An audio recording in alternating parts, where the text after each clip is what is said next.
homens haviam feito tudo para que Jesus morresse, mas eles não entendiam que aquilo que eles haviam feito estavam debaixo de um propósito maior, da vontade do Deus Todo-Poderoso, que era fazer com que Jesus fosse levado à cruz. Eles não entendiam que aquilo que havia sido realizado era propósito de Deus, permissão de Deus, era obra de Deus feita através deles na vida de Jesus.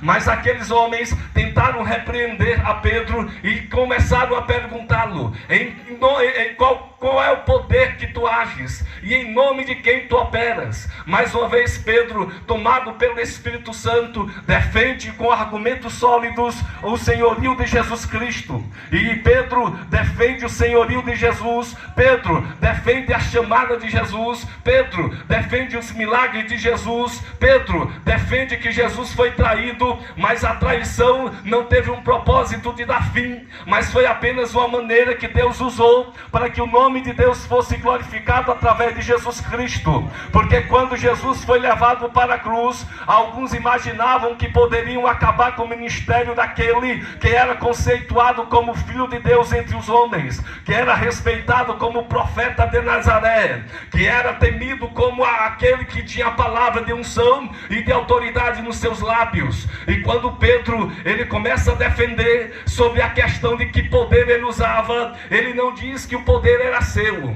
Pedro ele começa a usar uma outra tática e começa a mostrar um outro caminho, e ele começa a dizer que o poder não estava nas suas mãos, mas o poder estava no nome de Jesus. E ele começa a dizer que a este Jesus que foi traído, Deus ele deu-lhe o nome que está acima de todo nome. E naquele momento Pedro começa a defender que o nome de Jesus era poderoso para fazer com que houvesse curas. O nome de Jesus era poderoso para que pudesse cumprir-se profecias. Mas Pedro chega em um nível e um patamar inigualável a todos os outros homens, porque no Antigo Testamento Deus levantou profetas para serem usados como bons pregadores. No Antigo Testamento Deus levantou profeta para serem usados como instrumento de cura. Mas Jesus também tinha um nome que podia ser usado para cura. Mas Jesus também tinha um nome que também podia ser usado na pregação. Mas Pedro vai mais além e usa um dos argumentos que nenhuma outra vez foi usado por nenhum outro pregador, afirmando que Deus lhe deu um nome, para que debaixo do céu Deus não deu nome a nenhum outro homem pelo qual importa que sejamos salvos. Então neste momento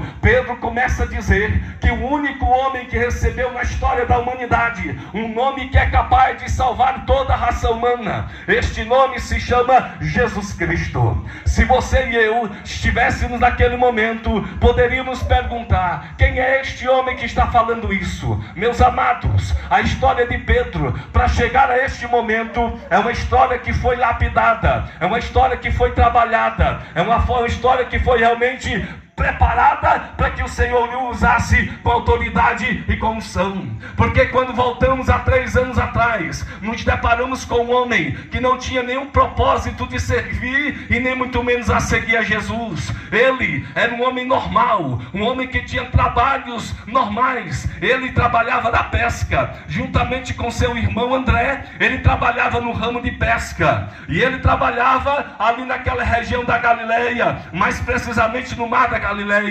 Mas não diz a Bíblia Sagrada que Deus levantou um outro profeta, e esse profeta começou a pregar nas regiões da Judeia, que era o sul de Israel. E este profeta começou a atrair jovens que estavam com sede da palavra. E um desses jovens que foram ouvir a este profeta no sul da Galileia se chamava André. E André começou a ouvir aquele que a Bíblia Sagrada nos chama de João o Batista. E a Bíblia nos diz que André aceitou a palavra de João e se arrependeu de seus pecados e foi batizado para que em nome daquele que viria, no nome do Messias, ele tivesse o perdão de pecados. Rapidamente André volta da Judeia e vai até a Galileia, região norte de Israel, e ele se depara com seu irmão, aquele a quem a Bíblia denomina de Simão. A Bíblia Sagrada nos diz que André prontamente diz: achamos o Messias. E quando André diz assim, é porque o Espírito Santo de Deus já havia convencido André que Jesus Cristo era o verdadeiro Messias.